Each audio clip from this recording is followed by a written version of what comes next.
அவங்க அவங்களோட எதிரிகளை தான் எதிர்ப்பாங்க, அப்படிதான் எதிர்ப்பாங்க, அதுதான் யதார்த்தமும் கூட. ஆனா இந்த எலெக்ஷன்ல தான் ஒட்டுமொத்தமா எல்லாருமா சேர்ந்து ஒருத்தனை எதிர்க்கிறாங்க. ஒட்டுமொத்தமா எல்லாருமா சேர்ந்து இந்த விஜயை எதிர்க்கிறாங்க. ஏன்னா இந்த விஜய் ஊழலை எதிர்க்கிறான், லஞ்சத்தை எதிர்க்கிறான், மக்களோட மக்களா நிக்கிறான். அந்த மக்கள் அவன் கூட நிக்கிறாங்க. அந்த காண்டு எப்படி?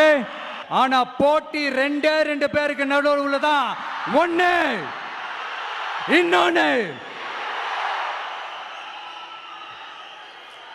இந்த எலெக்ஷன் டேல மேக்சிமம் என்ன பண்ணுவீங்க? போவீங்க, ஓட்டு போடுவீங்க, வருவீங்க, அவ்வளவுதான் உங்களுடைய பார்ட்டிசிபேஷன். ஆனா இந்த எலெக்ஷன்ல நீங்க பங்கெடுத்துக்க போறீங்க. எஸ், உங்க வீட்டில் இருக்கிற ஒரு விஜய் தான், உங்க வீட்டில் இருக்கிற ஒரு விஜய் தான் வேட்பாளரா நிக்க போறாங்க.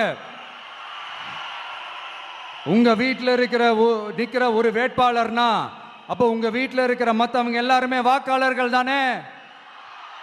உங்க அம்மா, உங்க அப்பா, உங்க அண்ணன், உங்க தம்பி, உங்க சொந்தம் டிவிக்கே வேட்பாளர் அப்படின்னா அப்போ உங்க ஓட்டு விசில் சின்னத்துக்கு தான் எல்லாருக்குமே தெரியும்.